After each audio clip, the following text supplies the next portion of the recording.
everyone, welcome to my channel, and this is the second video in my series of GitHub Copilot SDK. And in this video we will see how we can replicate some of the key scenarios of GitHub Agentic Mode in our own application. So we will go ahead and create our own agent and we'll see how it behaves with respect to our repo. In order to get started, make sure that you have this particular package installed. So I'm using Python, so this is the package we need. And before I get started, let me quickly show you what I mean to say. So if you will click on this chat icon on the top bar, you will see the window something like this, and on the bottom you can see this agent capability. Now using this, you must have executed lot many things, like you want to change your file, you want to list down your files, you want to perform some GitHub actions, or you want to completely change the architecture, you want to get your code fixed. So all these things you must have done. Now let's take a scenario wherein you want similar kind of behavior in your own application, which means that whatever you are doing here, you want to do it using your own agent. So that is the overall agenda of this video. So that's why I said go ahead and install this, and once it is done, we will go ahead and write our very basic agent. So this is the code you must have seen in my previous video. I have changed just a very little bit, and what we are doing here is the very first thing you need is go ahead and install, after installing that SDK, you need to go ahead and import this particular package, and the second one is for asynchronous events. And then I'm saying create a client and then start a session. So once the session is started, we are good to go ahead and ask our questions as a user. So this is pretty straightforward. Now I will quickly show you a few of the key scenarios which would be very useful for you to understand how this agentic mode works. So stay with me and we'll try to cover approximate 8 to 10 different scenarios so that you will get better idea like how agent was behaving actually. So the very first thing is I need to go ahead and execute this one. Let's close this to avoid any sort of distraction. So we are here with our Copilot that is using SDK. So we are basically now talking with our agent. The very first thing I would ask is, are there any text files in my current directory? And it should come up with the response. So it is saying yes, there is one with requirement.txt. So I will say, can you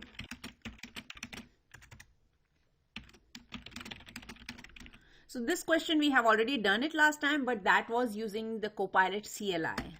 Now whatever we are doing is using our own agent which we have written here. So it is saying that 100 is appended. Let's quickly go ahead and verify it. So here you can see 100 is there. It means it was able to edit our file successfully as per our instructions. So this was the one flow, and you must be wondering why it is happening, like how it got to know that that is the file. So all this magic is happening because of the workspace tool. So workspace is the tool which is already defined inside this SDK, and by default it will consider that tool to execute your query. So although we haven't defined anything over here in our main, like which tool to use, it will still go ahead and take it because there are few default tools which are already associated with this client. Let's go ahead and execute some of the advanced scenario. Now to execute those scenarios, what I will do is I will go ahead and create one more file. So instead of doing it from the scratch, I would just copy paste it. So this is my file and I will rename it as defective because we are going to put some defective code inside this. Now instead of taking it as it is, let's make it very simple, and I would say print, just say hi, and we don't want any sort of looping. Let's get rid of that, and simply I would remove this. Okay, and here instead of user input, I would say hi as a user prompt, and then we'll go ahead and print whatever the response is. Now, as we are not using any looping or iterator to handle this, so here we need to explicitly go ahead and say we need to end the session. So for that, you need to say client.stop. So this is the code. Let's go ahead and ask some question related to this one. So how many py files are there in how many py files are there? Let's go with the bare minimum typing, and it should come up with something. So it is saying main and the defective, which is perfectly all right. So here you will see my current folder is this is my current directory, and in this current directory I'm having just 2 files, which is perfectly all right. Now next thing I will ask it to do is, can you run defective.py file for me and tell me the output. So it should come up with hi. Definitely you can change this message, it's just for the demonstration purpose. So I'm hoping this to return me hi. So it started, and here you can see it is saying that output is high. Perfect. Now I'm going to leave some error in this file. So let's say by mistake I typed here something.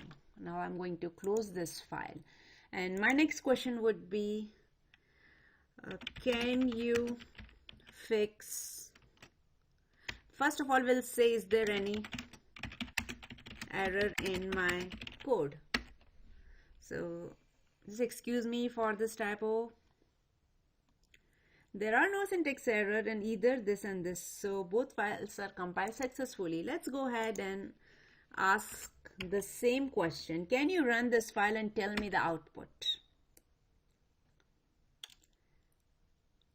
So results in an error. So now you can see it is resulting in an error. So same behavior or the similar stuff you must have seen when talking with the agent as well. Now I would say, can you fix the error? Now if you will look at this particular conversation which we are having, I'm not asking again and again with the file name. I'm just saying that go ahead and fix that error for me.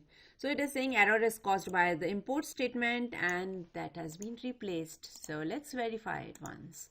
Here you can see it's all good now.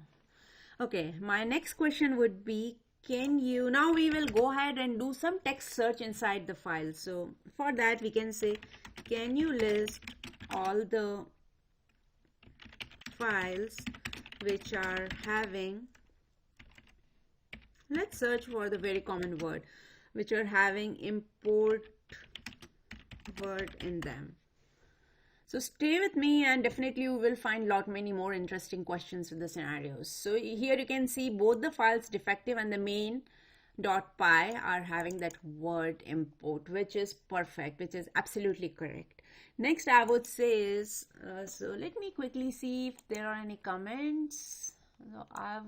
So there are some comments missing, but few are there. So I would say, let's start commenting our code. So can you add comments in defective.py? I'm hoping few more comments to be added in that file. So comments have been added. Let's quickly check it out. Here you can see many green lines. Earlier just 2 were there, but now you can also see that earlier comment was something else, and it has replaced that with some related comment here. Now right now you can see this file is not a module. So as per the architecture or my architecture guidelines, I want to make this code proper. So whatever is written is just a simple py file. Let's convert this py file into a module. So I would say, can you, so as far as I'm not telling him or telling this Copilot that which file to use, it will just take my current context about which we are talking. So can you convert this file into a module? So we should, the file has been converted. So you can see now this got added. Let's quickly validate that part as well. So here you can see now it is converted to module. If you want, you can give some command and it will go ahead and revert it to your previous one. Now, one more interesting thing I want to show you is, let's say you have just defined the skeleton code, like do this, do this, do this, basically the to-do list, and you want your agent to implement it. So for that, we can give it a try.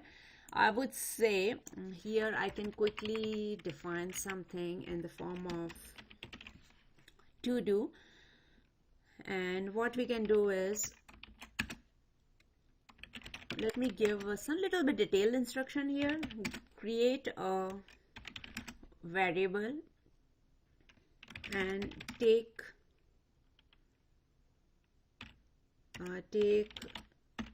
user and create a variable and take user in take input from user, rather than this, take input from user.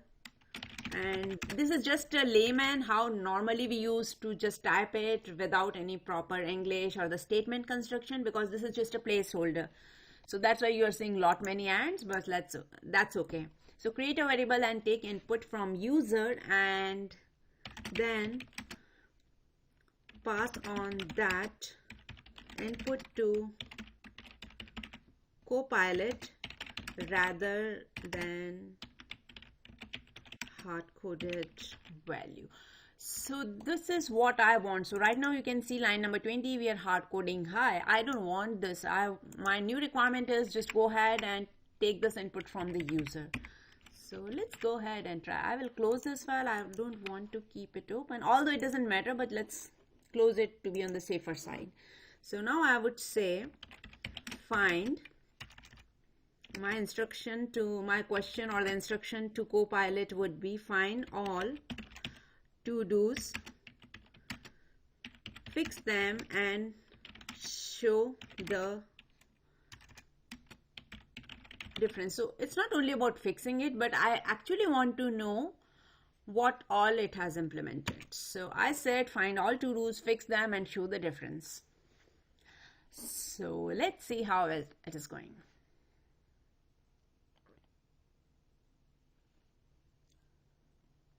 It is taking a bit, but let's wait. After that, I will show you one more last scenario, and then we are almost done. So it is saying it has done something like this. Let's go. And here you can see our new code is ready, which is in line number 16, and the same user input is also passed to the Copilot. So instead of those hard-coded values, which was high earlier, now has been replaced with the user input. And here you can see the very perfect prompt, or you can say the string for the user, so that user can read it and enter the required input. So here, let me go ahead and read this as well. So this is now fixed by using this variable and this and this and this. So this is what it has changed. So I hope you enjoyed watching this, and let me show you one last thing. Like I said, so let's say you have some commands and you want to know what, like directory listing, or even the git commits, or the status, what all files are updated in this current repo. So all these things also you can do it, but let me show you one basic one. Show me the output of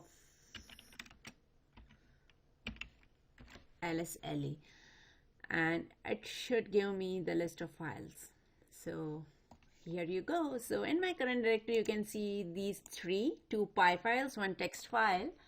So this is my current directory. This is my PyCache folder. This is the defective. This is the main, and this is the requirement. So here you can see that this particular SDK is almost, like I would say 99.9% times it is closed, because internally agent is using SDK only, and that's what we are going to utilize. So this is the video which demonstrate you how you can replicate the key scenarios. And if you're planning to do something else with external tools, then definitely you need to provide the tool support here.